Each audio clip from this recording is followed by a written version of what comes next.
बड़ी खबर आ रही है बेलारूस से। वहां के राष्ट्रपति अलेक्जेंडर लुकाशेंको ने बड़ा दावा किया। लुकाशेंको ने बताया कि वैगनर चीफ येवगेनी प्रिगोजिन रूस में ही हैं, जबकि पिछले महीने वैगनर ग्रुप की बगावत के बाद रूस के राष्ट्रपति पुतिन ने येवगेनी प्रिगोजिन को देश से बाहर कर दिया था। तब उनके बेलारूस में शरण लेने की खबरें सामने आई थी। लेकिन अब बेलारूस के राष्ट्रपति अलेक्जेंडर लुकाशेंको खुद कह रहे हैं कि प्रिगोजिन रूस में ही मौजूद है, और वो भी पुतिन के शहर सेंट पीटर्सबर्ग में। मतलब ये कि लुकाशेंको ये दावा कर रहे हैं कि प्रिगोजिन बेलारूस से निकलकर रूस लौट चुके हैं। हालांकि वैगनर चीफ येवगेनी प्रिगोजिन के सटीक लोकेशन की जानकारी किसी के पास नहीं है। 24 जून को वैगनर ग्रुप ने रूस के खिलाफ विद्रोह का ऐलान किया था। उसके लड़ाके यूक्रेन के कैंप छोड़कर रूसी सीमा में दाखिल हो गए और राजधानी मॉस्को की तरफ कूच कर दिया था। उनके पास खतरनाक हथियार, टैंक और गोला बारूद मौजूद थे। वैगनर ग्रुप के विद्रोह से पुतिन का पारा चढ़ गया। उन्होंने प्रिगोजिन को गद्दार बताया और आदेश दिया कि वो अपने लड़ाकों के साथ तुरंत देश छोड़ दें। बाद में खबरें सामने आई कि जान बचाने के लिए प्रिगोजिन बेलारूस में छिप गए। लेकिन अब बेलारूस के राष्ट्रपति अलेक्जेंडर लुकाशेंको ने इस बात का दावा किया कि प्रिगोजिन दोबारा रूस पहुंच चुके हैं।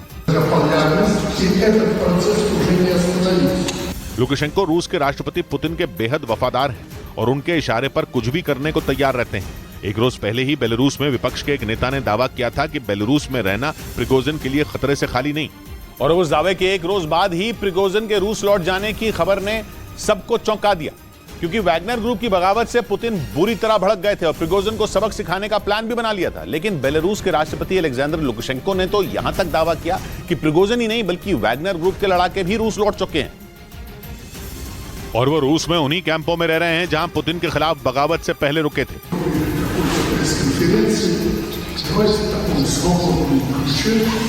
हालांकि लुकाशेंको ने अपने बयान में इस बात का जिक्र नहीं किया कि रूस में वैगनर ग्रुप के लड़ाकों की सटीक लोकेशन कहां है। रूस की तरफ से भी प्रिगोजिन और उनके लड़ाकों के लौटने की खबर पर कोई प्रतिक्रिया नहीं आई। इधर रूस के मीडिया में छपी खबरों के मुताबिक प्रिगोजिन के खिलाफ अब भी जांच तेजी से चल रही है। और लुकाशेंको के इस दावे के बीच यूक्रेन की खुफिया एजेंसी के चीफ ने वैगनर चीफ को खौफ से भर देने वाला एक बड़ा ऐलान कर दिया कि पुतिन ने उनकी हत्या का प्लान तैयार कर लिया। दावा किया गया कि पुतिन के इशारे पर रूस की खुफिया एजेंसी किसी भी वक्त प्रिगोजिन को मौत के घाट उतार सकती है। और यूक्रेन की खुफिया एजेंसी के चीफ किरिलो बुदानोव ने यह दावा यूक्रेन के एक अखबार को दिए इंटरव्यू में किया। किरिलो बुदानोव के मुताबिक रूस में वैगनर ग्रुप की बगावत ने पुतिन का खून खौला दिया और उस विद्रोह के फौरन बाद उन्होंने अपनी खुफिया एजेंसी एफएसबी के अफसरों के साथ बैठक की। और उस बैठक में पुतिन ने येवगेनी प्रिगोजिन का काम तमाम करने का आदेश दे दिया। दावा किया गया कि इसके बाद ही एफएसबी ने वैगनर ग्रुप के मुखिया की हत्या का प्लान तैयार किया और अब उस प्लान के तहत किसी भी वक्त येवगेनी प्रिगोजिन को मौत के घाट उतारा जा सकता है। यदि पुतिन से बगावत करने वाले वैगनर चीफ येवगेनी प्रिगोजिन की जान खतरे में पड़ गई। इसी बीच रूस ने प्रिगोजिन की कोई भी जानकारी होने से इनकार कर दिया। हालांकि बेलारूस के राष्ट्रपति ने यह दावा किया कि वैगनर चीफ बेलारूस से रूस लौट गए और वो रूस के सेंट पीटर्सबर्ग शहर में मौजूद हैं। लेकिन पश्चिमी मीडिया के मुताबिक रूसी सरकार के प्रवक्ता ने वैगनर चीफ येवगेनी प्रिगोजिन के बारे में कोई भी जानकारी होने से साफ इनकार कर दिया।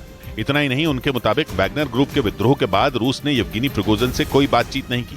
दावा यह भी किया गया कि 24 जून को हुए विद्रोह के बाद से ही वैगनर ग्रुप के मुखिया पुतिन के सबसे बड़े दुश्मन बन गए।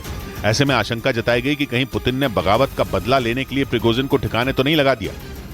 उधर रूस की सेना की एक स्पेशल टीम ने सेंट पीटर्सबर्ग में वैगनर ग्रुप के हेडक्वार्टर और येवगेनी प्रिगोजिन के घर पर छापा मारा। हथियारों से लैस कुछ कमांडो ने पूरे घर और दफ्तर के चप्पे चप्पे को खंगाला, जिसका एक वीडियो भी सामने आया, जिसमें हथियारों से लैस कमांडो घर के एक हिस्से में शामिल होते दिखे और एक एक कमरे की तलाशी लेते नजर आए। इस दौरान जांच टीम ने प्रिगोजिन के घर से चलाए जा रहे न्यूज चैनल के ऑफिस को भी खंगाला। छापेमारी में जुटे कमांडो उस वक्त दंग रह गए जब पार्किंग एरिया में नोटों से भरी एक गाड़ी नजर आई। गाड़ी के अंदर अलग अलग पैकेट में नोट भरकर रखे गए थे, जिन्हें जब्त कर लिया गया। छापेमारी के दौरान येवगेनी प्रिगोजिन के घर के सामने एक हेलीकॉप्टर भी नजर आया, जिसे जांच टीम अपने साथ ले गई। पिछले महीने 24 जून को वैगनर ग्रुप के विद्रोह के बाद पुतिन ने वैगनर ग्रुप के चीफ के साम्राज्य पर शिकंजा कसना शुरू कर दिया और ये कार्रवाई भी उसी का एक हिस्सा बताई गई।